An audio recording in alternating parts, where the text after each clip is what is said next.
everybody. I'm joined here by Marina today. I've been such a huge fan of her works for a really long time.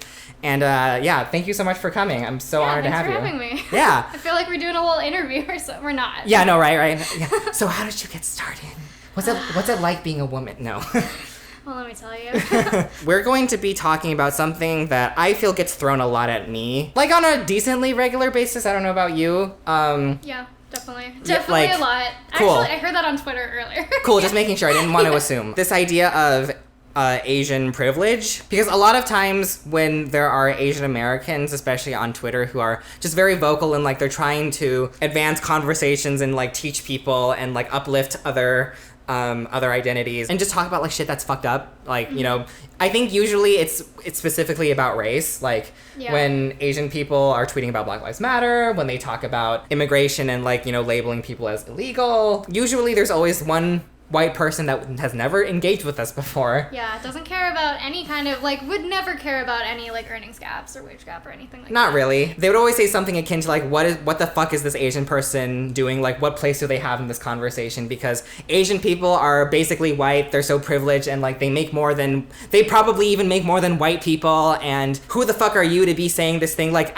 this definitely isn't the sole example, because it's usually white people, but there was someone who profile was black, who tweeted at me saying that like, what the fuck is with these chinks and getting into this oppression shit. That's not great. Yeah, again, usually happens with white people. And also, like, you know, we'll still chalk it up to like white racism because all people of color also like buy into racism, obviously. And I want to preface this with the fact that I do want to acknowledge that there is a lot of like anti-blackness and colorism within Asian communities. Oh my god, yeah. Especially if you're like darker skinned and you're Asian, there's this idea that like, oh, you can't be in the sun, or, you know, like well-meaning parents don't want you to get too dark, because like having darker skin in Asian communities is like going back to like historically, having darker skin was associated with being like lower class and working in like the fields and stuff like that. Yes. So there is this long history of colorism and kind of valuing lighter skin over darker skin, and even in representations, like even in like Asian film and like stuff like that, it's usually light-skinned people. So I do want to acknowledge that like there are differing degrees of like, you know, racism that you experience based on like your skin color. I was about to preface also with, because we're trying to cover our asses here. Right, it's true. I also wanted to preface this by saying that like, I think a lot of the Asian people who engage in these conversations, they actually do acknowledge and like we actually do acknowledge the fact that we are one of the most privileged groups amongst people of color, or would you disagree? I would say, I don't know. I feel like I don't have a firm stance on that. I think I would say that like, we're not as oppressed as black people. You know what I mean? Like, I'm just going to put that out there. We'll say that. I think we experience oppression differently, and it's very hard sometimes to, like, make it into, like, a competition, I guess. But I do think that, like, there are several issues that we should not speak on. I don't feel scared when I talk to a police officer. No, I don't. Yeah, I don't even think I've ever, like, talked to a police officer in a sense where Me neither. I was, like, getting in trouble or anything like that. We are considered to be more academic than people. Yeah, and there's a reason. Like, there is a reason for that. I'm trying to remember when this was, but this was, like, mid, like, 20th century, I think, or, like, early 20th century. There was, like, a ban on immigration for, like, you know, Chinese people and Japanese people or whatever. And then once that ban was lifted, the only people that were allowed to immigrate from Asia were people who had more money, had degrees, could offer the United States, like, something valuable in terms of labor. Yeah. So, I mean, we obviously, like, used Chinese immigrants for, like, cheap labor, and we treated them like shit, as we historically do for, like, a lot of immigrant communities. But then, you know, after, like, there was a lot of, like, racism with that, you know, and then after we started allowing, like, because we, like, banned Asian immigrants, and then we started allowing only specific Asians in, and it was usually people who were better off. So that, I think, is where that, like, disproportionate, like, the idea of, like, Asian privilege comes from, because a lot of Asians that, like, have come here are well-educated, and like maybe make more money, because if you have education, then you probably have access to money, and you're probably like more well off. But I also think that like statistic or like the idea of like Asians earning more kind of ignores or like is used to dismiss the fact that like there are so many Asian people like living in poverty. You know what I mean? Absolutely. I would doubly say that for Pacific Islander people. Yes. I'm not saying that I'm unhappy that they're lumped in with us. I'm just saying that because in censuses and polls and stuff, like we're grouped together. Like it's API. Yeah. And it's like, you know, a lot of like Pacific Islanders don't like being grouped with like Asian people, and I totally respect that because they're their own like unique identity. Like they also end up suffering from that stereotype because like like when you look at this at statistics, if they're grouped with us, then like everybody just assumes that that they're also better off too when they're not. They're not. Because their people have become part of the United States in a very different way that we have been, and and usually like from what I understand, pretty violent ways. Especially like Native people in Hawaii, like there's a lot of fucked up shit there. There's a lot of like. I mean, it's all colonialism. It's like having their land violently taken from them, being told that they need to speak our language and they can't practice their culture. Like, I think it's very important for any Asian American person to acknowledge the fact that, like, yeah, we do come from like a more privileged background in general. Like, as an East Asian person, that is how my family came into the States. Very privileged. Like, my mom came here for school. My dad came here for school. I think, and I think your experience is, like, a little different than mine, because I am mixed race, so, my mom was, like, born in the United States. She's the whitest person ever, but my dad is Japanese, and he's not even from Japan. He was raised in, like, kind of, like, a rural area of Brazil, and he grew up pretty poor. He came here with no money. He didn't speak any English. I think he had to do, like, my dad... It's weird because I feel like there's this thing with Asian parents where, like, their past life and, like, other, you know, before they immigrated is, like, very, like, shadowy. Like, they don't talk about it a lot. Like, there's a lot of stuff that my dad will randomly tell me. I'm like, oh, what? Yeah. Oh, it's a lot of, like, it's very Master of None. It's very, like, offhand, like, exactly. Hard time. Yeah, Master of None is a great example of that. I think what's hard is because with the idea of Asian privilege is that it's, like, and I'm sure, like, white people are gonna, like, say, oh, we can use this argument for white people, but... It's different. It is different. Cause see, like, I think that the thing is that, like, sure, you can call it Asian privilege, but it's not the same level as white privilege. Well, and also, like, we don't assimilate into whiteness. You know what I mean? Like, people can say, oh, we're basically white, because they're assuming that Asian people are, like, pale, like, in East Asian. That's, like, kind of what we think of when we think of Asian. We don't think of, like, Indian people or, you know, anyone else. But, like, clearly, like...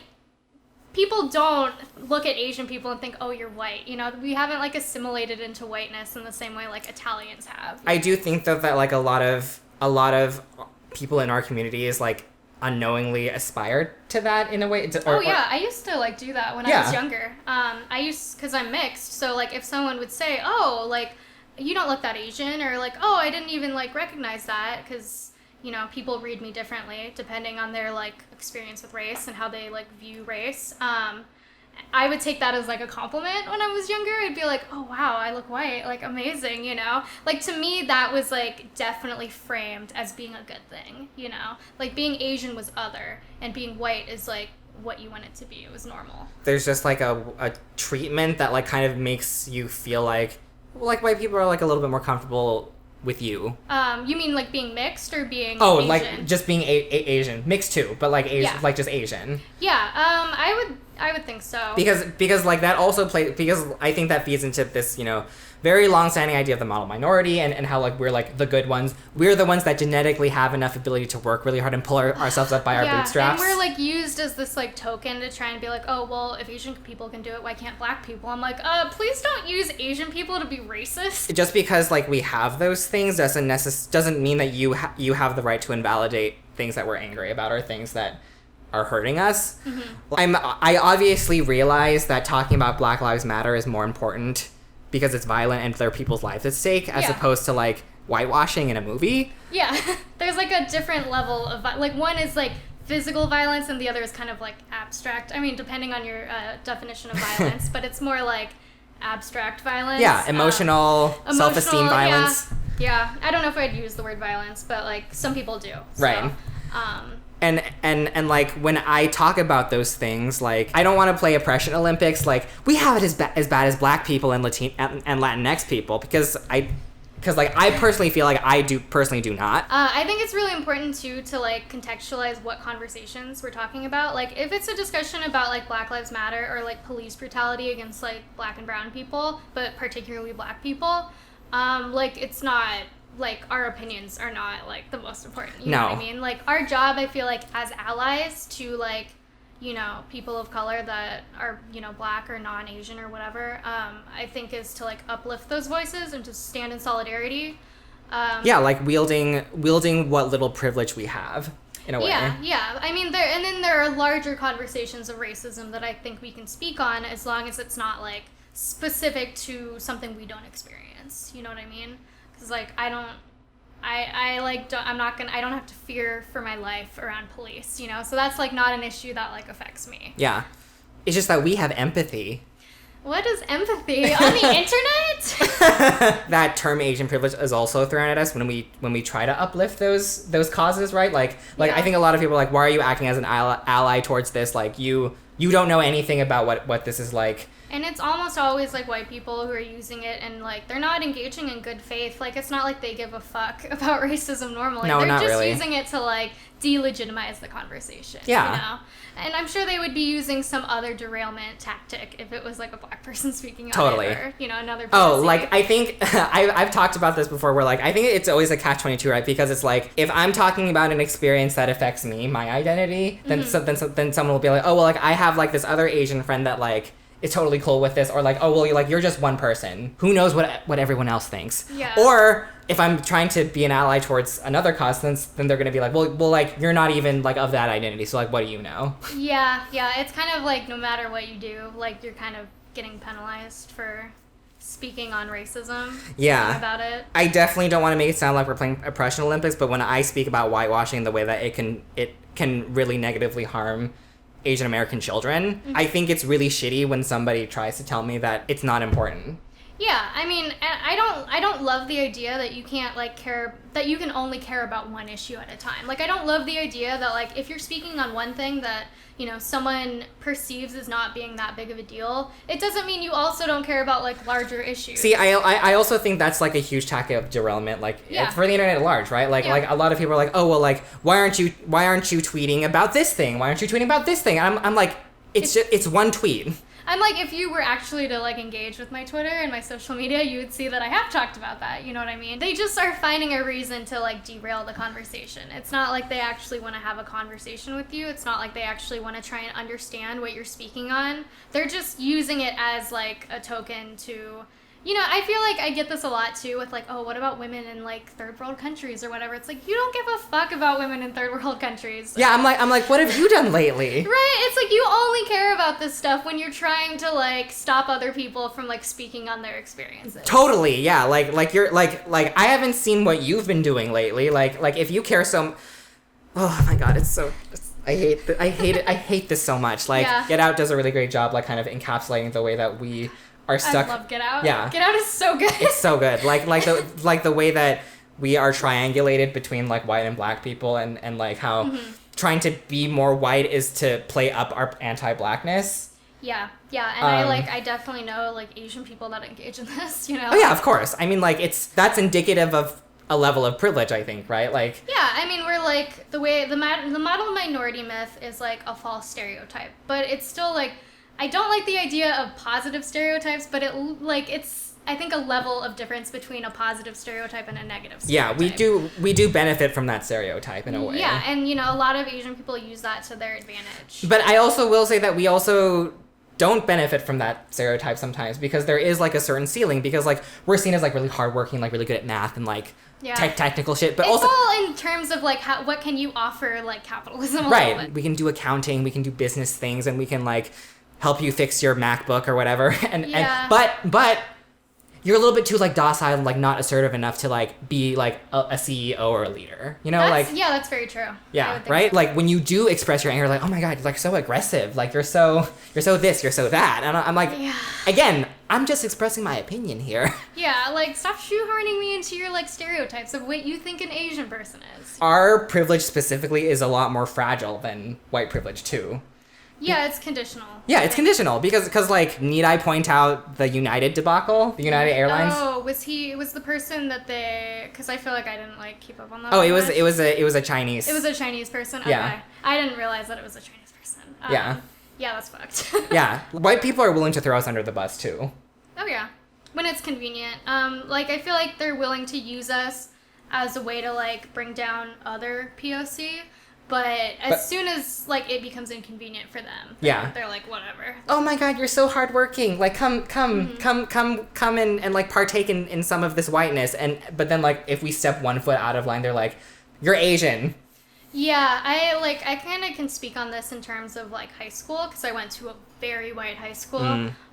It was mostly white people. I think we had, like, a couple black people at our school, but it was almost all white people. And I remember, like, most of my friends were white, and, like, I kind of assimilate into that, I guess.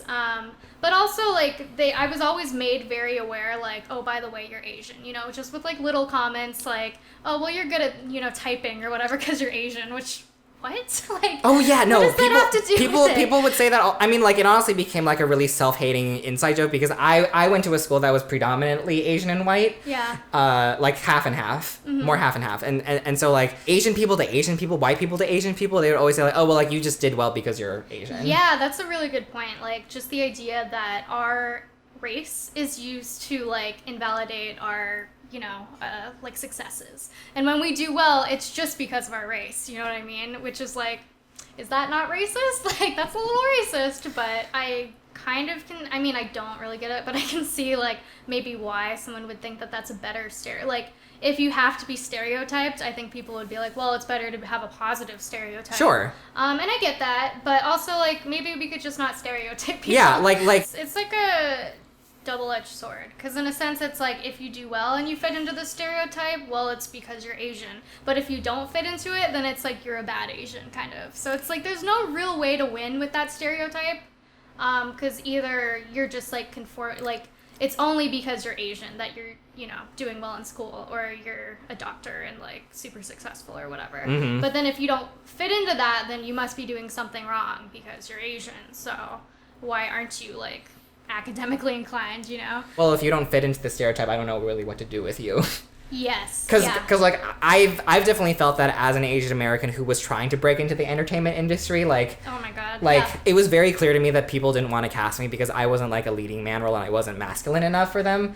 Number one, because I'm gay, and number two, because I'm Asian. Yeah, you have like two different things. So I think like in terms of representation, that's a huge area of disadvantage, like in terms, because I did what was my video? It was like, can Emma Stone play an Asian like actress or an Asian character? So I read a lot into it in terms of statistics, and I don't want to say like, because I don't think any POC are like accurately represented. I don't think that like across the board representation is perfect or even like good for like pretty much all POC. But in terms of like Asian representation, like we're very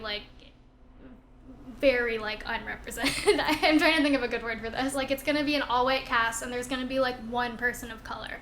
And I feel like a lot of the time, it's going to be, like, a Black or a Latino person or a Latinx person. And that I really don't, like, I feel really, like, questionable saying that, because I don't want to, like, because, like, they have, like, their own issues. No, totally. I think that the way that I would cover that, I would qualify that is like, they're being tokenized in a way as well, right? Like they're not they're not there because they have an advantage necessarily. They're there because like they're just meeting a diversity quota, because like they're like, oh well, like if we just cast like the darkest person we know, it'll just cancel out these four white people. And it's like this idea, well, we have one POC, so that's enough, you know what I mean? Yeah. And then it just pushes out like anyone else, you know. But I think in terms like, because a lot of like arguments that I will get about Asian representation is that, oh well, Asians make up such a small percentage of like the population. But when you look at like where most films take place, like a lot of them take place in like LA or New York or like major cities, and like Asian people are more likely to be like in major cities. Like, that's where our largest populations are. So if you look in terms of, like, how many people are in Los Angeles, or how many Asian people are in Los Angeles, we're, like, 15% of the population, I think. But we make up less than 4% of roles, you know, and when you break it down based on, like, gender, like, Asian women are even, like, less, like, they're, like, 30% of that, you know what I mean? It's, like, one of those things where it's, like, yes, Asian people are not a huge population, but they're not even represented enough to, like, make up that tiny portion of the population. Yeah, so, like, you can't, like, please stop telling us that we should be happy with what we have. Yeah, because we don't even, like, we're not even accurately represented in, like, the numbers. Yeah, like, see, like, funny thing is that, like, I kind of feel like that's kind of, like, the coded language of, like, when people are like, oh, well, what about Asian privilege? Because, like, I think, like, well, maybe this is just the way that people talk to POCs in general, but I read that as, like, you should just be thankful to be here. Yeah.